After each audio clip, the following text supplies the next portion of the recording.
Hello, welcome to another edition of News Desk. With me, Bernice Abubedulansa. Coming up, NDC NPP clash over traffic light installation in Tuabodom. We'll be telling you how this happened. Stay with us for details.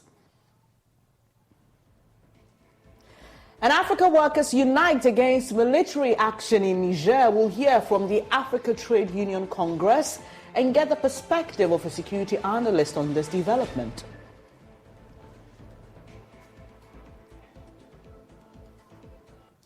And on Climate Focus today, we'll tell you about the man who is turning degraded land into natural homesteads as a way for protecting the environment. Details of these stories and more, including business in this hour. Kindly stay with us.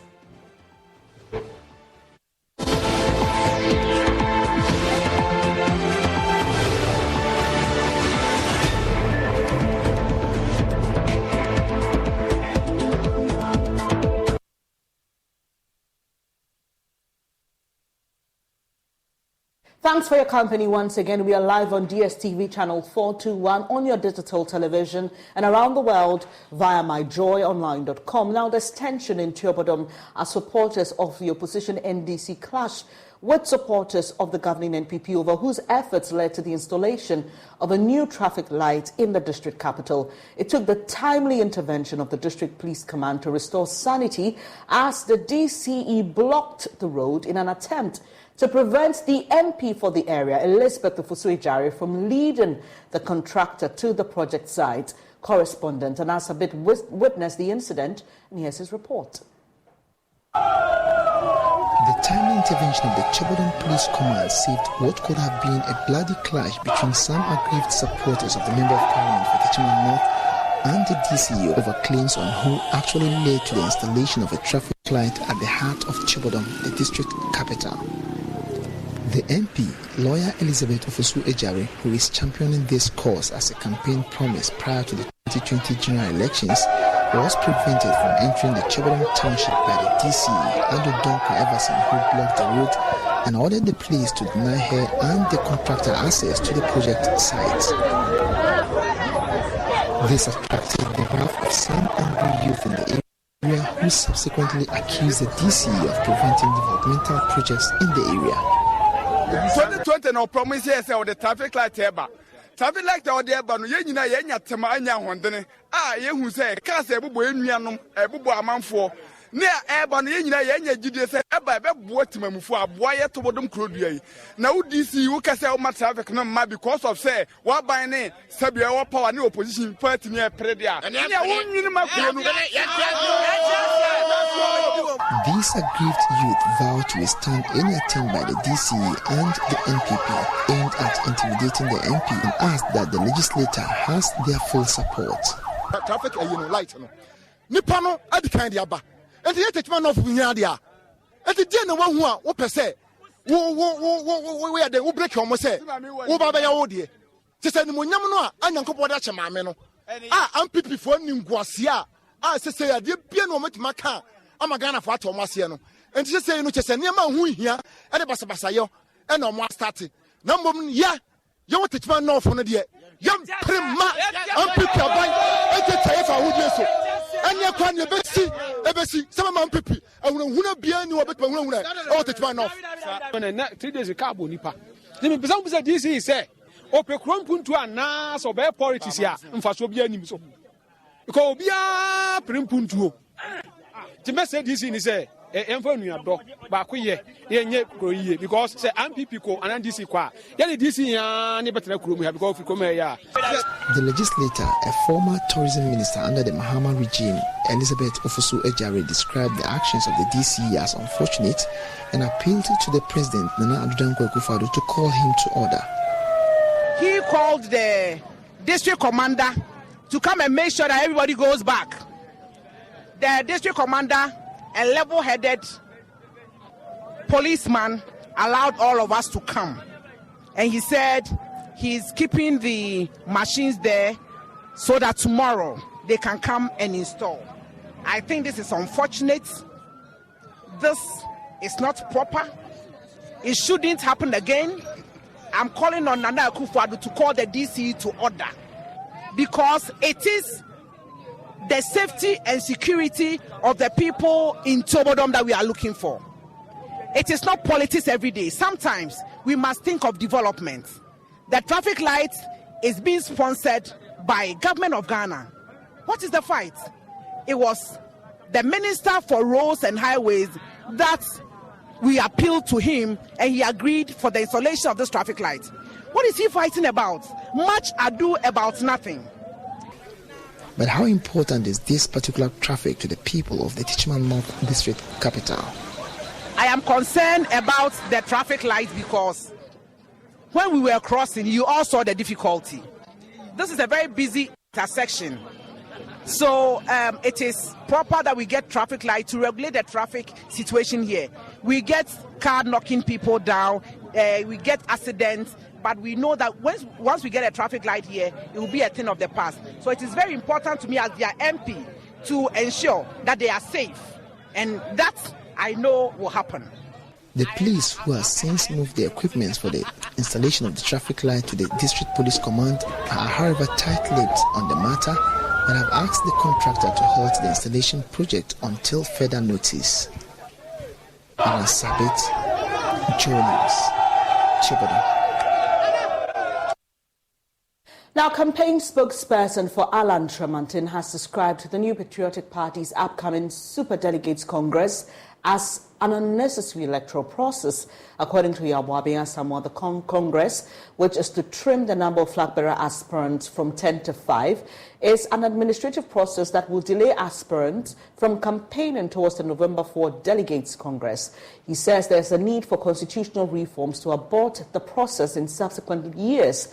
He spoke in an interview with Love FM's Anabuachi Yadom in Kumasi. At this time that we are going to have that conference, I really think it's so unnecessary. I think it's just a distraction from normal campaigning, that one has to stop and go and organize oneself over 16 regions in order to conduct a process that has no bearing on popularity. So really, maybe in future, as a party, we need to look at that constitutional provision and make it more flexible in order for it to serve the party better. But are you much prepared for that Congress? What is preparation? There is no need for preparation.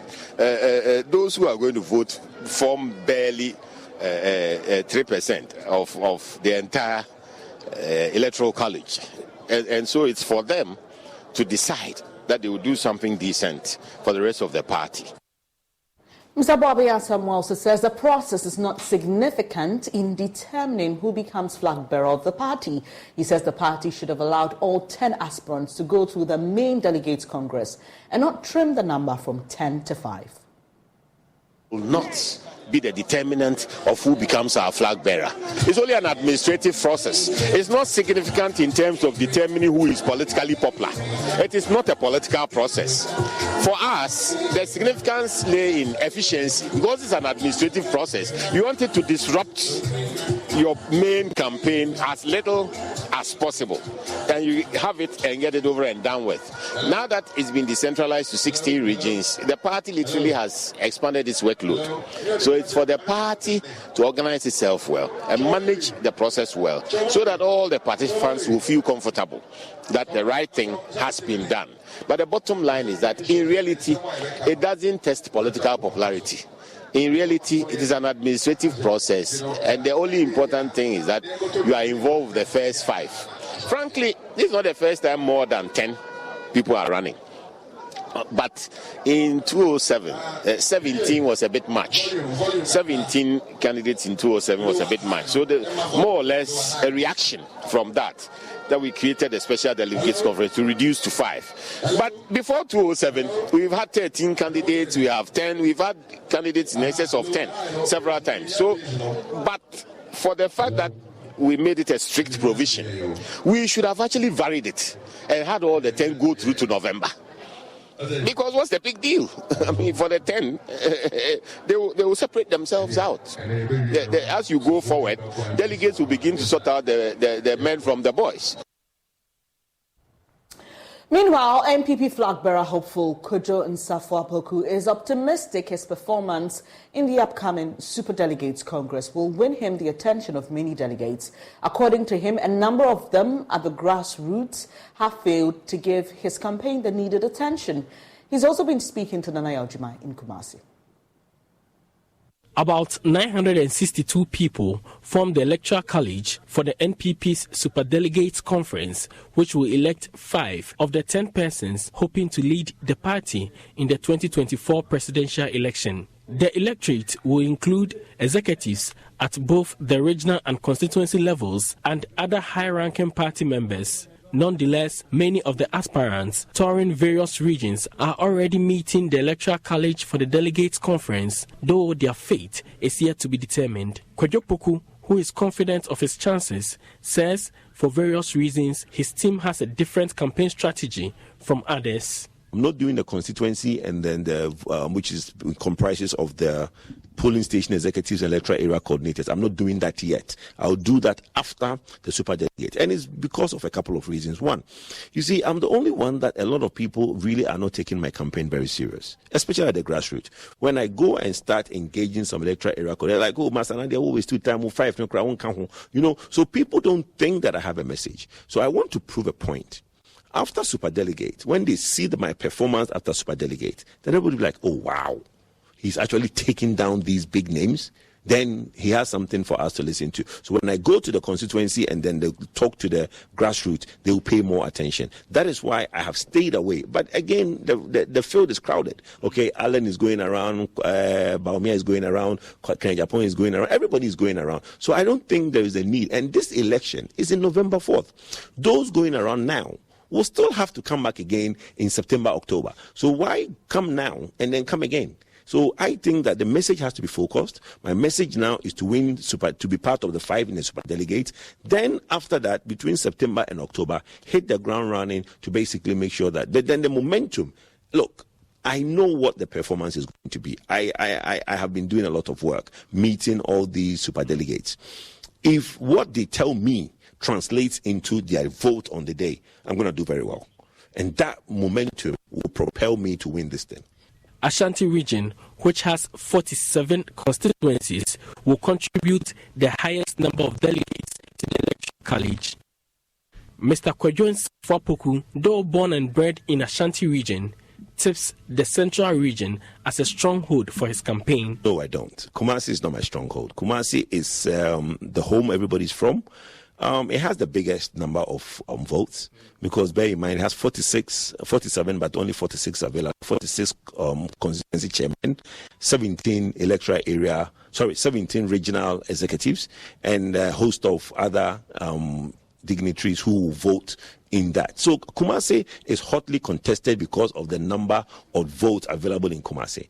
But my strongest constituency, or my strongest region is the central region. And you know Ghana politics. You can never win anything without central region. So I think I'm on a good thing.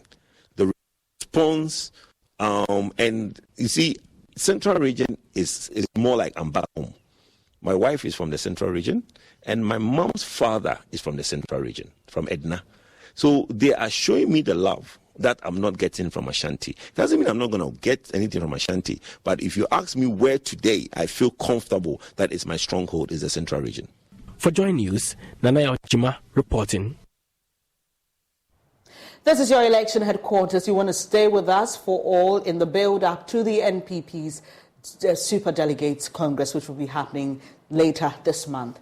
Now, away from the NPP party politics, halt all plans to use military force in Niger. That's the call by African workers who say they strongly reject the decision by ECOWAS to use force rather than dialogue to resolve the political crisis in Niger. The African arm of the International Trade Union Confederation, ITUC, believes the move by ECOWAS is ill-conceived and wants the regional body to reverse its course and tactically embrace diplomatic and political dialogue in resolving the impasse. Here are details of that statement issued by ITUC Africa. Now, it says the ECOWAS Commission wishes to inform that the ECOWAS AU UN mission to the Republic of Niger did not take place on Tuesday, 8 August 2023. The mission was aborted following a late-night communication from the military authorities in Niger indicating their unavailability to receive the tripartite delegation.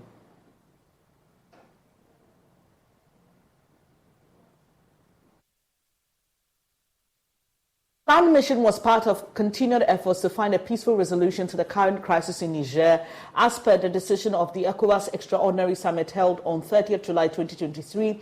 The community will continue to deploy all measures in order to restore constitutional order in Niger.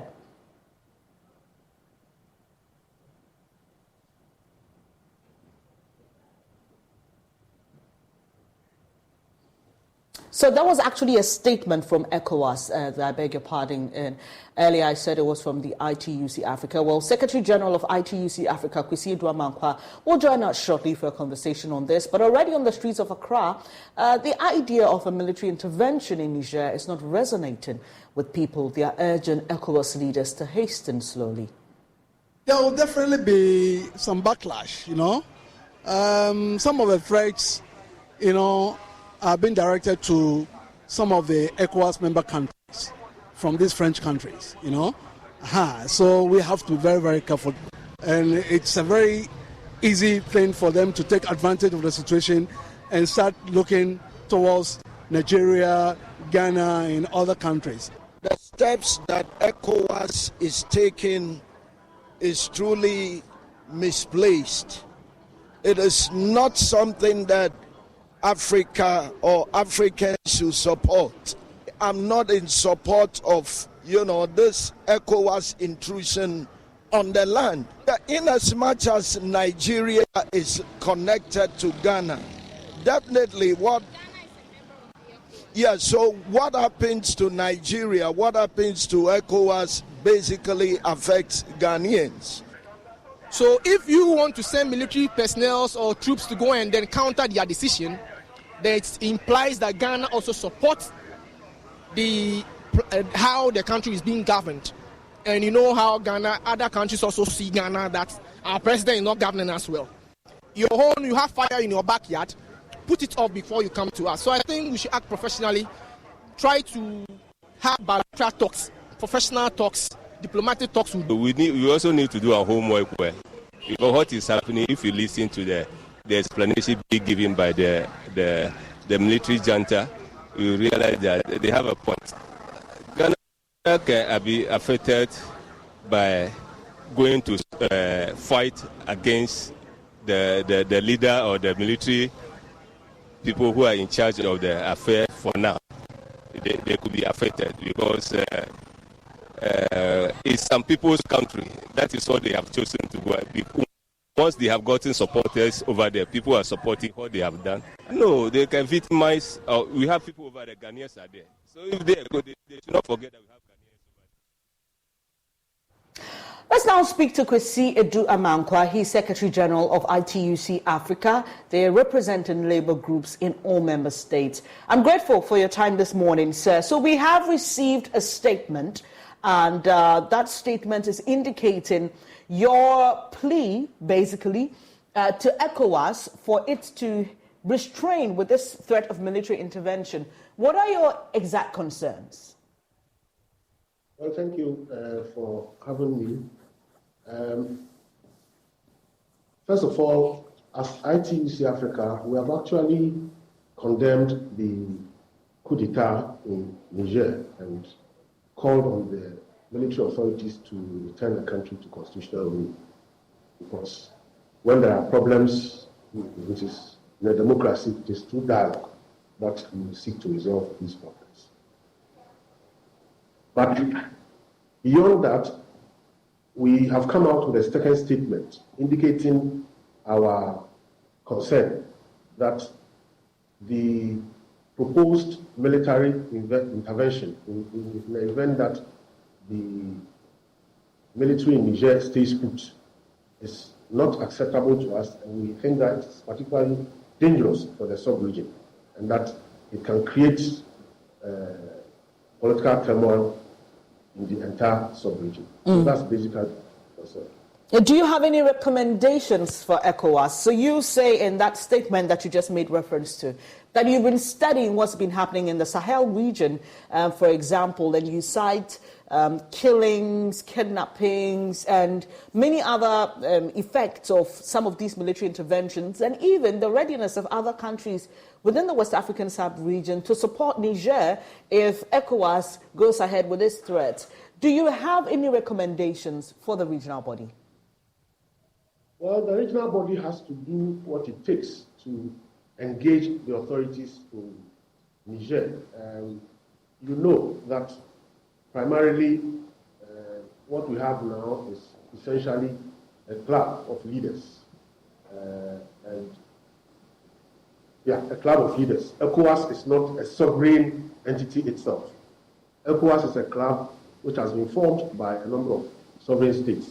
And therefore, in fact, you find that often it is quite difficult for ECOWAS to intervene in whatever happens if it is not going according to how people expect it to go in these different countries. So ECOWAS has to do what it takes to engage more. One, in the different countries, I think that we need to be talking more about this issue and the dangers it poses. And then ECOWAS must reach out to the country itself, the leaders of the country, and if possible, try to reach different segments of the population, find out how to get out of this impasse. But certainly, we believe that the military option is an extremely dangerous one for the entire continent. And besides, we are yet to see any country in which democracy has been imposed from without. Mr. Eduamankwa, so we know the Mali situation, right? And we know how even our own very President Akufo-Addo, when he was chair of ECOWAS, tried to intervene. The former president who passed on, former President Jerry Rawlings, was also called to use his influence to try and help the situation in Mali. We are still in 2023, and the country is still under military rule. So how about those who say that there should be engagement with ECOWAS on how to proceed, right, with this planned military intervention, instead of, we just coming out into the media and criticizing their plan? Yeah, but ECOWAS has to be ready to engage with different people. We cannot just get up and go and engage ECOWAS. How are we going to do that?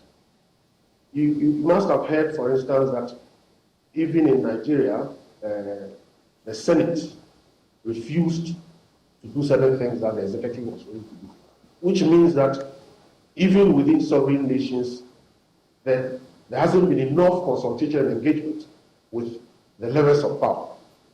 Now, if ECOWAS is not doing that, how are they going to engage us, or how do we, as civil society, engage them? That is something that it will be interesting to know. What have your members in Niger, I mean the ITUC members in Niger, what have they been telling you about the coup and this action ECOWAS plans on embarking on? Well, what is very clear for our members, and in fact, even non-members who are also unionized in Niger, is that the threat of invasion from outside has actually united the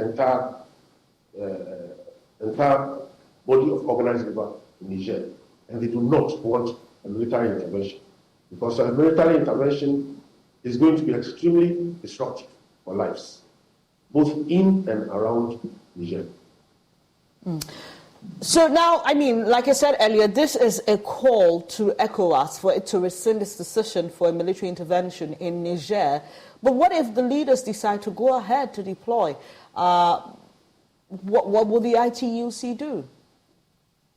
Well, the ITUC is simply an organization of workers, and already, even before an intervention, I think in your news I just saw protests. I don't know whether it's on the streets of Accra. Yeah, I think in the streets of Accra. Is that Accra? Which story are you referencing? There was one in which you made protests. There were protesters against the intervention. All right. So what you've seen, if it's what you're seeing on your screens now, it is okay. Well, you're talking about the Vox Pop, right? Yes. We spoke to people on the streets of Accra, right? They were basically sharing their thoughts. Okay. Okay, right. So you can see that people on the streets don't like it. And really, if ECOWAS goes beyond the threat to actually institute a military intervention, all we can do is to mobilize protests around our countries against the military intervention. Because really, it is extremely dangerous for the subcontinent. I appreciate your time this morning. Kwesi Aduamankwa is General Secretary of ITUC Africa, and they've released a statement calling on ECOWAS not to go ahead with this planned military intervention in Niger. He's basically been explaining to us why the body disagrees with this move and what the impact will be, and also just told us what will happen if ECOWAS decides to go ahead with this planned action. We've been joined by security analyst Dr. Bonaa as well. Doc, thank you so much for your time. We've been hearing from Mr. Aduamankwa and the concerns by ITUC. Would you say they are fairly grounded?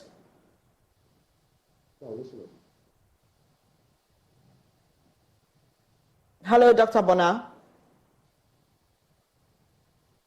Doc, if you can hear me, I was basically asking if you think these concerns by ITUC, are fairly grounded. Okay, yes, I can hear you. Good morning. I think your line disconnected. Can you hear me? Yes, I can, Dr. Bonaa. Well, yes, I think I entirely agree with the ITUC. I entirely agree with them.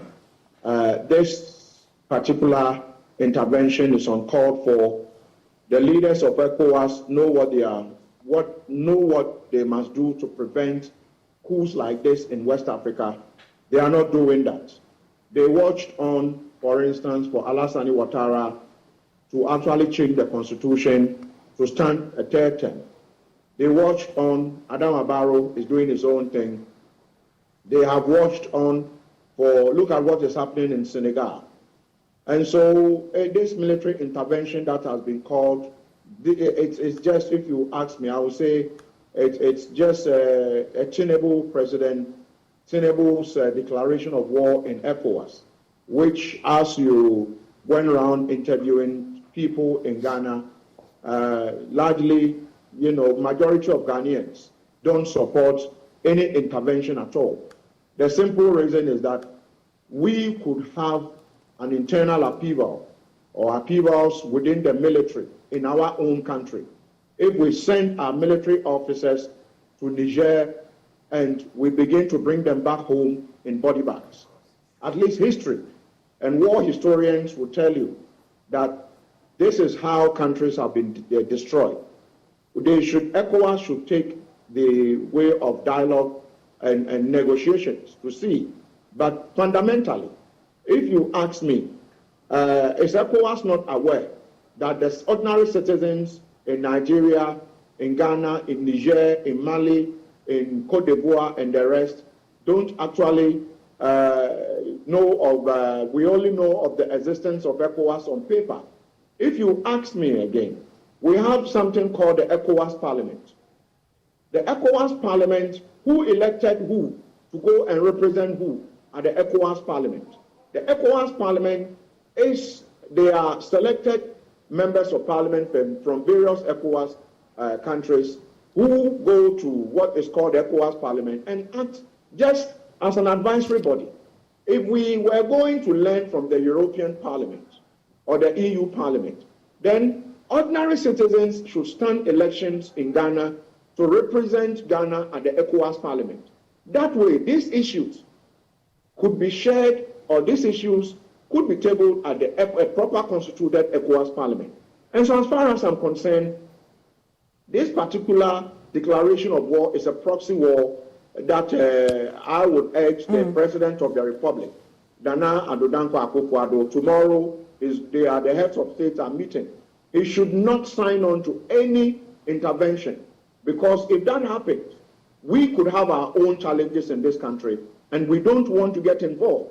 If you look at what has taken place, it is largely in Francophone West Africa, because almost these Francophone West African countries are still under the rule or dictatorship of France. Right. So long as they are under the dictatorship of France, Issues like, common trade areas, travels and all that.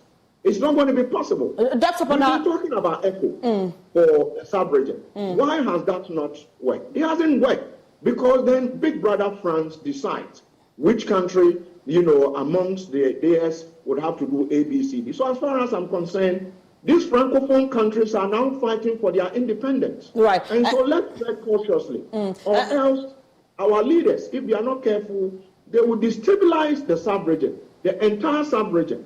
And so we need to be already, without any declaration of war in Niger, go onto the streets of Accra, Shiashi, Jubilee House area, 37, and other areas. You have a lot of Nigerians, children and women and fathers, old people who are, begging for arms on our streets when there is no declaration. So can you imagine when the first bomb is dropped or the first gun is fired and they begin to flood this country? Yes, you can't drive them away because you went in there to go and destroy their country. All right, Doc. So that's another conversation. Hello, Doc. Can you hear me? In this particular intervention. Hello, Doc. Can you hear me? So I mean, the issue of the ripple effect and the geopolitics will take us to another dimension, right? But there are those who also believe that this decision by ECOWAS is to stump the regional body's authority. We've seen what ECOWAS has tried to do in Mali, for example, and they've still not been able to return the country to democratic rule. So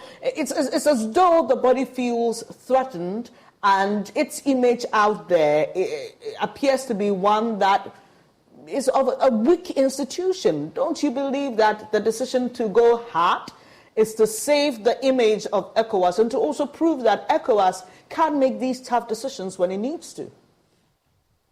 Well, I don't think so.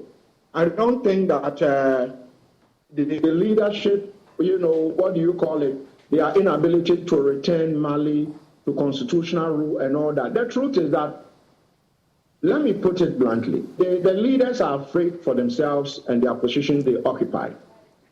I tell you what, Alassane Ouattara has been sent as a member of the delegation that went into some of these countries that there were coups.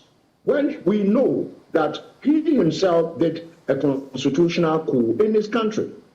Adama Barrow and the rest have done worse than we are seeing. I don't support coup at all. And our situation is different from what is happening in Francophone West Africa. So I would say that ECOWAS is weak because, you know what, the leaders largely have not been able to speak to their other colleagues who are changing the constitution left and right. Go to Niger. Niger, the second poorest country in the world, when they have mineral resources that could have been used to turn the country around. My mind is that are the leaders telling us that the citizens of ECOWAS, because we have probably, some of them, we didn't put them there, some of them, we put them there, they will decide what probably the rest of us don't want in a manner that will destroy this country. And so my mind is that we need to tread cautiously as a country first, and we need to tread cautiously as a sub-region. Because whatever happens in Niger would happen in Ghana. Whatever, what is happening in Burkina Faso. Every now and then, you have asylum seekers crossing to Sisala, crossing to other places. We have not been able to deal with our issues in Boku.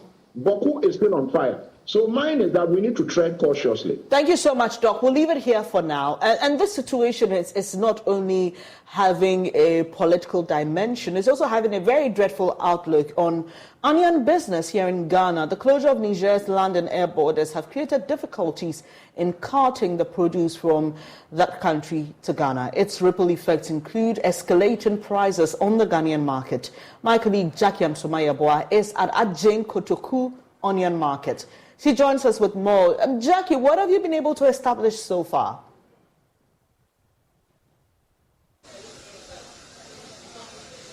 Okay, Bennett, so far it seems the prices has increased slightly, and just as you can see behind me, the place is empty.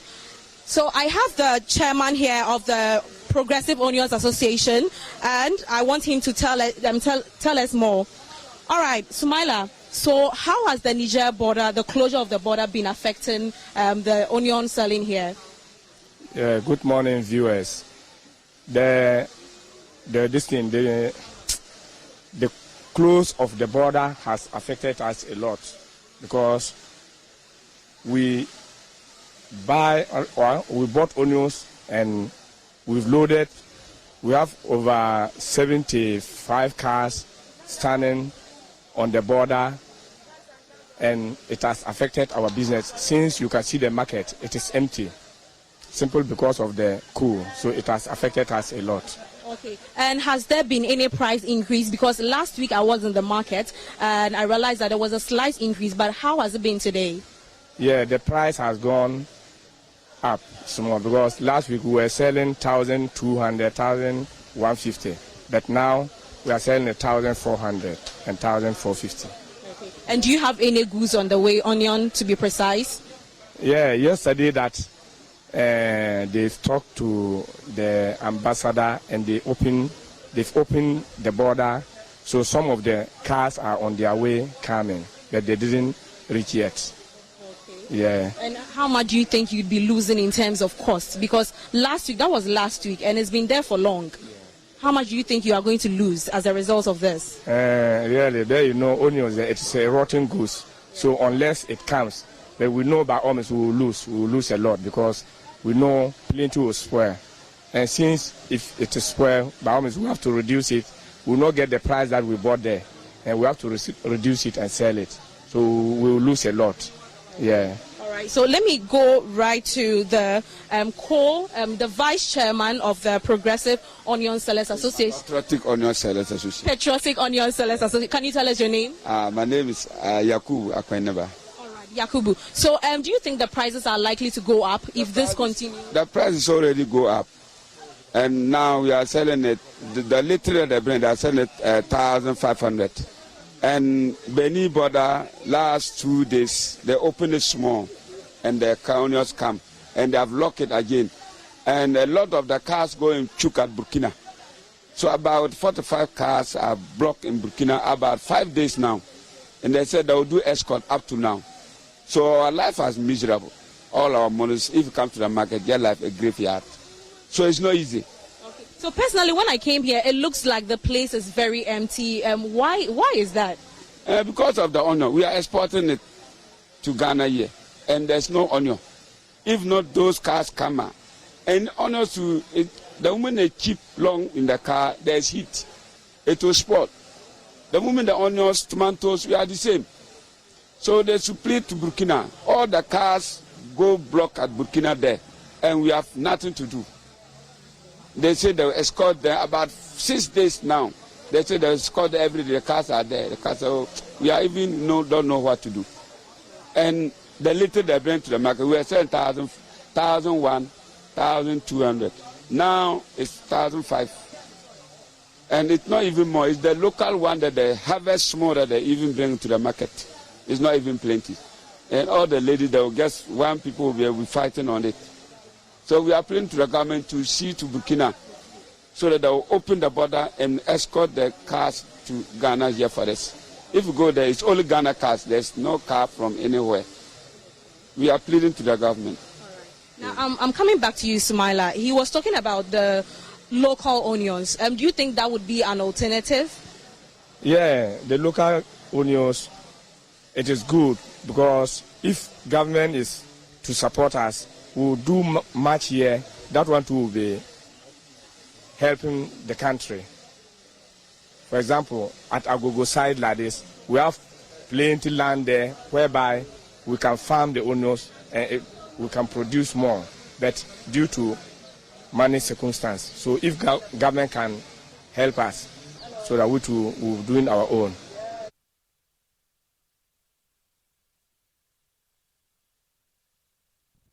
Jacqueline was coming to us from the Niger Coup onion market. We're trying to assess the impact of the coup in Niger on onion sales in Ghana. Well, the president of the Peasant Farmers Association, Mr. Charles Nyaba, has also been speaking about this situation. According to him, more than 90% of our produce come from outside Ghana. The current situation in Niger, what will happen to our markets? He joins us for more on this. Hello, Mr. Nyaba. Thank you so much for joining us. And just before Jackie, ended that conversation from the Adrian Kotoku market. She was finding out what Ghanaian farmers, or what advantage Ghanaian farmers could take as a result of this situation in Niger. Clearly, there's a market.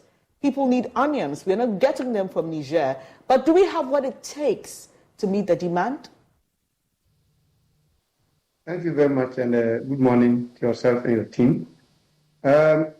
Sometimes when this question is posed to me, I feel so ashamed that countries that are supposed to depend on us for some of these commodities, there's small hiccup, and then we tend to even panic more than them. If you remember, in the last 3 months, when the Boko Haram issue happened in Burkina, there was shortage of tomatoes in Ghana. Yet, Burkinabe farmers some years back came to Ghana to learn how to produce tomatoes. When you talk of onions, I think we have more fertile lands for onions production than all the countries we import the onions from. If we take the White Volta Basin, along that valleys, all those places are fertile lands for onions production. You go to Asante region, areas like Gugu, fertile lands for onions production. You come to even the coastal area, Adan, you go to Hohoi area. All these places have potential for onions production. Yet we've not been able to explore those potentials. I attribute the local production of onions partly to our policies that focus on promoting particular core commodities. You look at the Planting for Food and Jobs, which was looking at actual promoting staple food production, even though onions was listed as one of the vegetables to be considered under the program. There is no peso invested in onions production. The focus was only maize, rice, and soya beans. So those who produce onions locally are the peasant farmers, of which majority of them are women. They are producing between less than 1 acre per person. Now, onions production is highly profitable and at the same time highly intensive, which requires very serious attention for you to be able to get your maximum yield. The variety that we produce in Ghana, that's the Boko Red. I mean, even though short maturity, the yields are very low, but the one that we always get from the Niger, the seed to get one bottle is 250 Ghana cedis. You need 3 of them to do for 1 acre. Apart from the seed, you need to also apply pesticides to control pests. You need to prepare the land, you need to do labor, and you also need regular water supply. And all this, and the farmers have to contend with that because there's no any government investment in that. Post-harvest losses issues in onions is also very serious. Right. Even though we produce more, we lose about 50% due to post-harvest losses. So far, data from ECOWAS suggests that our total onions production in Ghana is about 8,200 acres. And with this one, we are doing only about 144,000. Right, Mr. Nyaba. When countries like Niger is doing closer to 2 million, Nigeria is doing closer to 2 million, Egypt, which is the leading producer of onions, is doing about 3.3 million. We are doing 144 million. Meanwhile, all these countries, it's not the case that they have more potential for onions production than we do. Now, let me come to your question as to whether farmers will take advantage. And Mr. Nyaba, can you be very brief for me? And sorry, we've run out of time. Can you be very brief? Yeah. Can you do it in 30 seconds? Yeah. So I think for we the farmers, we think this is a golden opportunity. My only appeal to Ministry of Food and Agri is that they should try to support us with the seed, with the water supply system, and with the knowledge. Once we do that, we'll be able to increase our current yields of between 10 metric tons to 35 metric tons that Nigerians are doing, because our lands are more fertile than those lands. Right. Thank you so much for your time. Charles Nyaba is president of the Peasant Farmers Association, and he's been speaking to us about what advantage Ghanaian farmers can take as a result of the lack of onions on our market due to the coup in Niger. You're watching News Desk with me, Benis Abubedu Lansa. It's now time for business, and Darryl Kwa is standing by with the latest.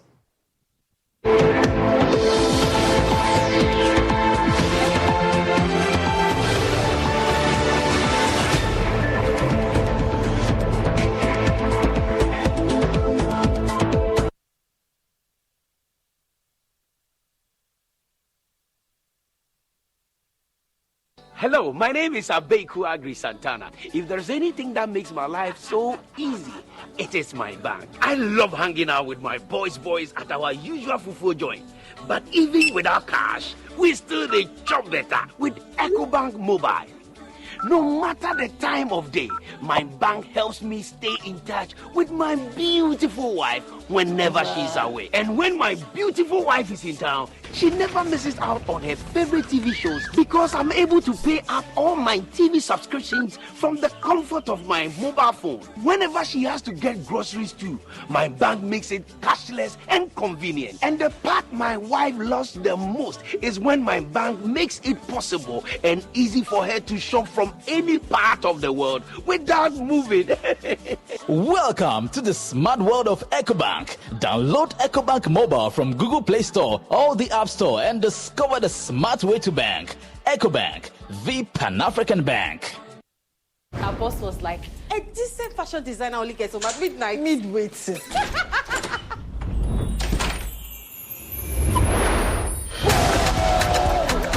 Man like Osimhen, Papa just the chop Italian league like Oha. These are real housewives of Abuja. Those women are fire. What does OJ say again? A relationship with money is alhamdulillah. Because they wear uniform, you want to treat people anyhow. Imagine this officer, I will clear out one line. Don't cost. Bruh, come on there. Face no matter. The biggest dragon for Westeros, now is Snow Pikin face am, climb am, right arm like Formula 1. Here, catch me. He found the gold and asked her for just shaking me piece of the pie, and she killed him for it. Obini, fair women, no. No one tells a story like we do. Showmax, Africa's original streaming. We've had news file over the weekend, and an interesting part of the conversation focused. Oh no, we are out of range. Oh, don't worry, Daddy. I have Alexa in my bag. Alex, what? Alexa, open Multimedia Ghana and play Joy FM. Super Hits Radio, Joy 99.7. Listen to Joy FM, Hits FM, Love FM, live on your Amazon Echo.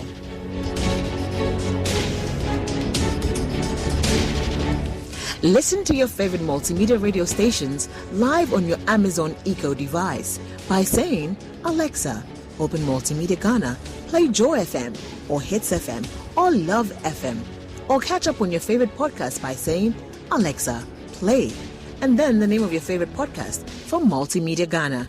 For a list of all podcasts available, say Alexa. Ask Multimedia Ghana to browse programs. And we are back like we never lost signal.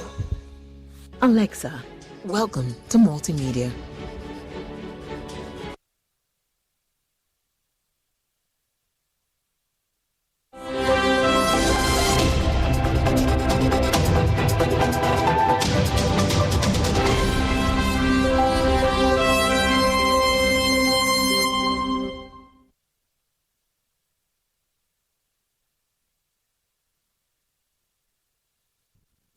Hi, good morning. Welcome to Business. My name is Darryl Kwao. The Director General of the Social Security and National Insurance Trust, SNIT, Dr. John Ofori-Tegunkwang, has indicated that the trust is willing to participate in the second round of the domestic debt exchange program.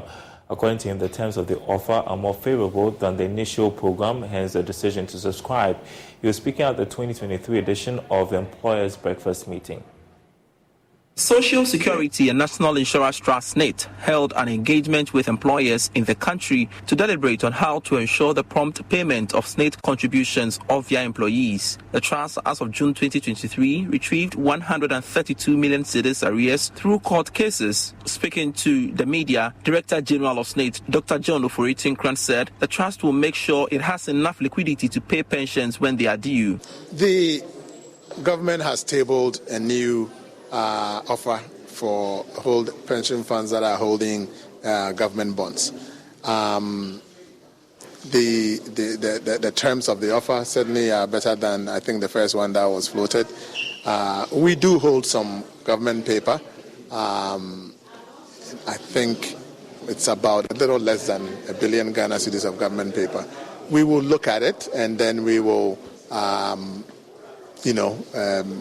subscribe and make sure that we have enough liquidity to be able to pay our immediate benefits when they come due.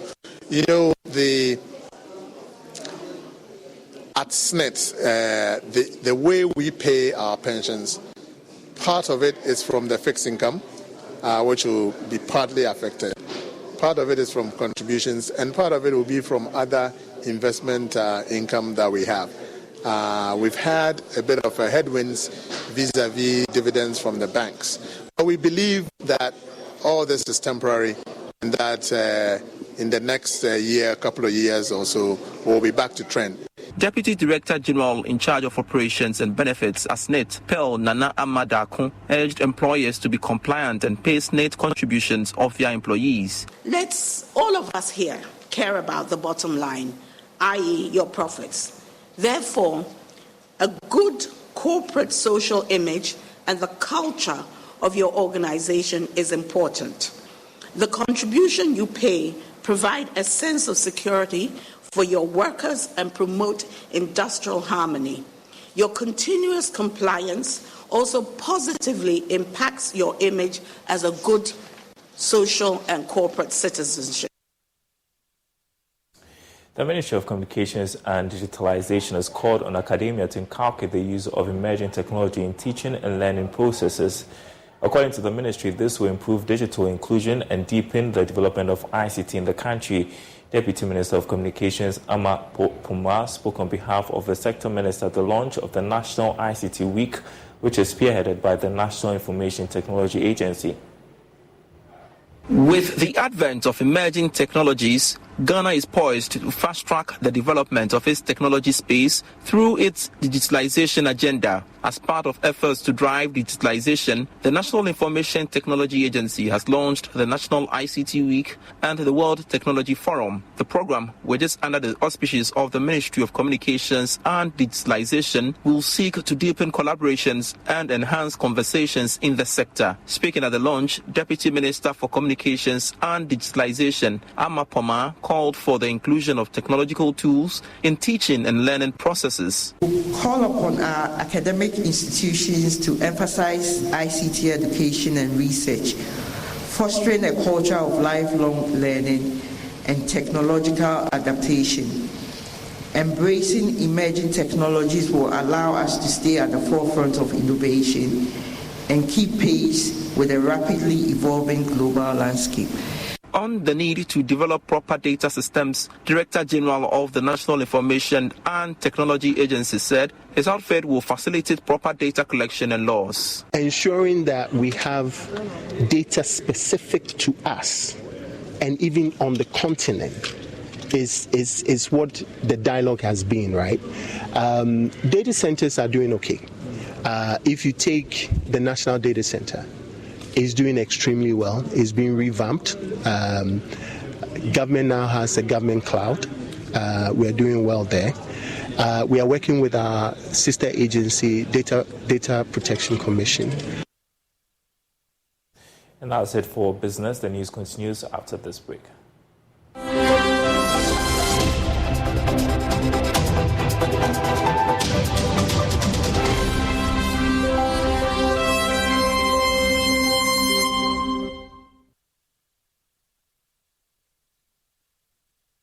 Joy 99.7 FM brings you another Joy Family Forum dubbed Becoming Mr. and Mrs. All You Need to Know Before Marriage. A breakfast meeting for singles led by Home Affairs and hosted by yours truly, Adam Knight Tay.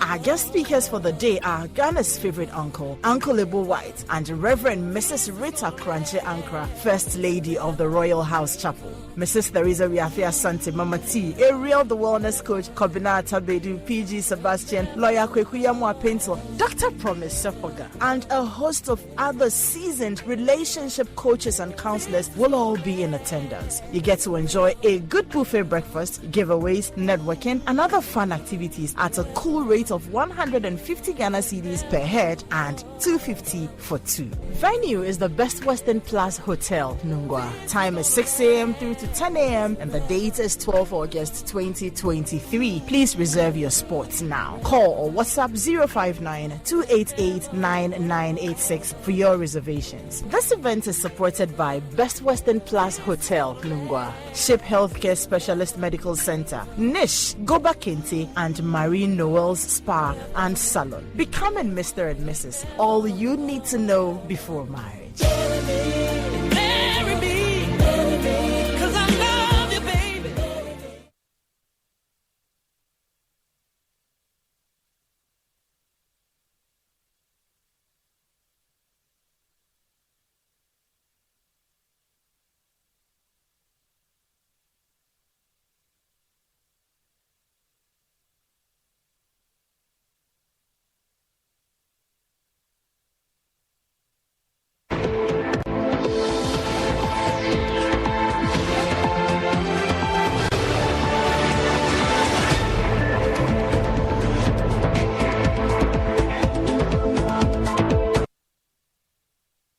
This is News Desk with me, Bernice Abubedu-Lansa, and an inspirational Ghanaian has developed a beautiful natural homestead where he keeps animals for business and conserves the environment by converting degraded lands into forests. After sand winning leading to a degraded land about 24 years ago, the enclave at Domiabra near Ejisu in the Ashanti region is now a one-of-a-kind farm surrounded by a forest. Mahmoud Mohammed Nuruddin visited the homestead for Climate Focus.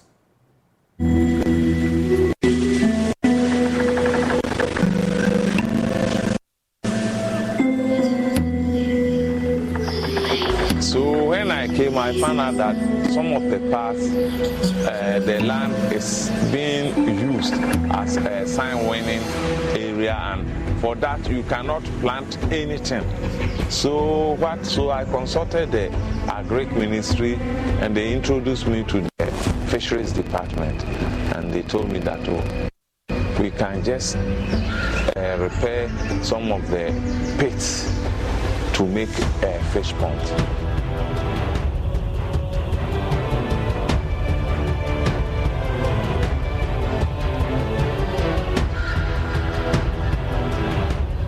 To me, I always say that this place is a little heaven, because from the Bible we all understand that Adam and Eve started from a garden, and the garden comprises so many trees and different types. So I brought a discussion with my dad that why don't you go into different types of plants? Since this place is an eco-tour site, people will come and learn things from here. So we decided to plant. We have the jackfruit, crab star fruits. We have in local dialects we call prekese. We have so many plants around that people also come. Some come for it for medicinal purposes, some come for research purposes, some also come for tour sites. So this were the inspiration behind it. That's why we created so many plants here.